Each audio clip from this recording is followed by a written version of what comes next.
Nabi bagi tahu satu rahsia besar. Nabi kata cara nak padam dosa ialah bersedekah. Selalu saya bagi tahu diri saya dan kita semua, sedekah hari-hari walaupun sikit, walaupun RM1. Yang mampu RM1, sedekah RM1 tiap-tiap hari. Niat dalam hati nak dapat redha Allah waktu sedekah, nak dapat redha Allah, nak tiru sunnah Rasulullah yang banyak sedekah. Nombor 3, niat untuk Nabi beritahu pasal sedekah tu, memadamkan dosa. Ya Allah, ni nak padam dosa lama. Ya Allah, yang ni nak hilangkan murka Allah ke atas diri aku. Ya Allah, ni untuk kesembuhan sakit siapa-siapa. Sedekah buat tiap-tiap hari walaupun sikit. Buat setiap hari. Yang tak mampu RM1, 10 sen. Tipulah kalau orang hari ni kerja sehari setiap hari tak mampu 10 sen.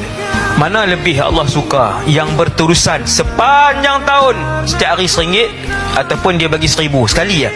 Maka yang lebih Allah suka ada wa muha wa in qalla, amalan yang paling istiqamah, paling berterusan walaupun sedikit.